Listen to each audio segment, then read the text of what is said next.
আসসালামু আলাইকুম, কেমন আছেন সবাই? আমি আলহামদুলিল্লাহ ভালো আছি। তো এখানে সকাল সকাল কাজে নেমে পড়ছি।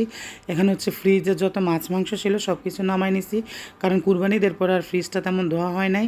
তো আমার কাছে কেমন যেন উল্টাপাল্টা লাগতেছে, তাই ফ্রিজ থেকে সব কিছু নামায়ে বিছানা এই বাবুলের মধ্যে রেখে এগুলা পরে ফ্রিজটা ধুয়ে ফেলছি।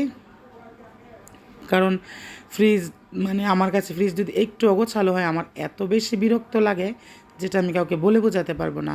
তো এখানে আমি ফ্রিজগুলা ফ্রিজের উপরটুকু ধুইছি, শুধু নিচেরটুকু ধুই নাই।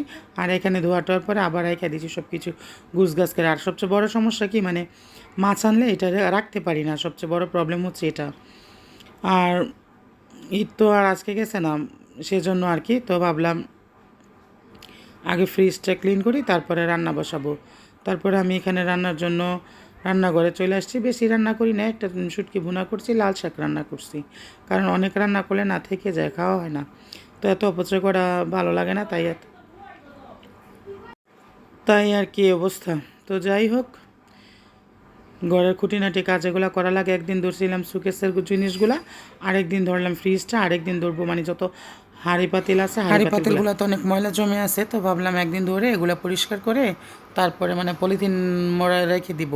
আর এটা আমার মায়ের নেশা, অনেক হাঁড়ি পাতিল, তারপরে এগুলো আমার মায়ের নেশা। যাই হোক, মা আমি এক জায়গায়। তো এখানে আমি শুটকি ভুনা করবো, সেজন্য লইটা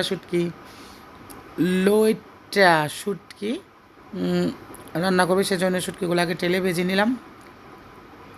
আর এই শুটকি ভুনাটা আমাদের ঘরে সবাই অনেক বেশি পছন্দ করে, দেন আমারও ভালো লাগে। তবে টমেটো আর ধনিয়া পাতা দিলে আরও বেশি টেস্ট হয়।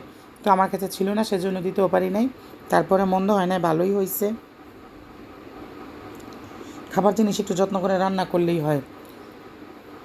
আমি যত্ন করে রান্না করতে পছন্দ করি, রান্না একটা শিল্প আমি মনে করি। আর এটা মনোযোগ সহকারে না করলে 19-20 হয়ে গেলে কত কথা যে শুনতে হয়, ঘরের মানুষের মজা হয় নাই, তো আজকে কী রান্না করছো? তো আমার বাবা বলবে 20টা টাকা নিও এত মজা রান্না করাতে, তোমাকে পুরস্কার দিলাম। মজা করে বলে আর কি, এটাই কি আর করার। তো সেজন্য মনোযোগ সহকারে রান্নাটা করি, চেষ্টা করি করার জন্য। আর এই যে এত রান্না করি, নিচে তো খেতে পারি না, খেতে মন চায় না, বড় প্রবলেম একটা। কি আর করার, মন না চাইলে। তারপরেও তো বেঁচে আছে, খেয়ে বেঁচে আছে, একদম যা খাই না তা না, আছি, ভালো আছি।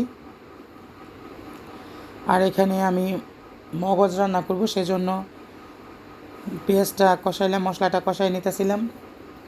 মগজটা অবশ্য বেবির জন্য, বেবি তো জাল তরকারি খেতে পারে না, তাই বেবির জন্য মগজ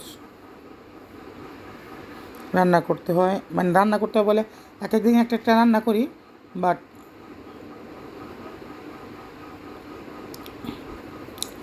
চেষ্টা করি আর কি, বেবির মন মতো কিছু দেওয়ার জন্য।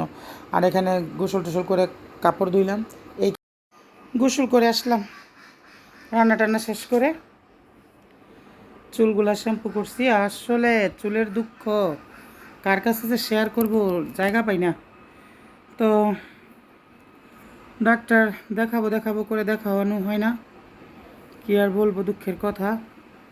সব কিছু সময় হয় নিজেকে নিয়ে ভাববার বা কিছু করার সময়টা খুব কমই হয় আমার কাছে। তো যাই হোক, কি করার, ডাক্তার দেখাতে হবে। দেখেন কি অবস্থা, কারো কাছে কোনো সাজেশন আছে চুল না পড়ার বা খুশকি না হওয়ার? থাকলে কমেন্টে জানায়েন তো। কী অবস্থা, আমার মাথায় যে চুল ছিল বলার বাহিরে। তো যাই, চলেন খাওয়া দাওয়া করি। দুপুরে খাওয়া দাওয়ার আর ভিডিও করি নাই, ভিডিও না করে পরে একটু শুয়েছিলাম। শুয়ে থাকার পরে স্টুডেন্ট চলে আসছে। আমি স্টুডেন্ট অনেকগুলো কমায় ফেলছি, কারণ গ্যাঞ্জাম আমার ভালো লাগে না, মাথা ক্যান ক্যান ক্যান ক্যান করে, এগুলো আর সহ্য হয় না এখন। পরে ওদেরকে বিদায় করে দিয়ে একটু কিছু খেতে মন চাইলেও পরে ঘরে খিসা করাই ছিল, আটা গুলে, ডিম দিয়ে আটা গুলে চিনি দিয়ে একটু পাটিসাপটা পিঠার মতো বানিয়ে নিলাম। আর খেতে এত বেশি মজা হয়েছে, আর খেতে অনেক বেশি মজা হয়েছে। মজা জিনিস আসলে মজাই লাগে, কি আর বলবো। যাই হোক, ভালো লাগছে খেতে। আর এখানে আমার এক ছোট বোন কাঁঠাল দিয়ে গেছে, তাদের গাছের কাঁঠালও খেলাম, ভালো লাগলো। তো সবাই ভালো থাকবেন, আসসালামু আলাইকুম, আল্লাহ হাফেজ।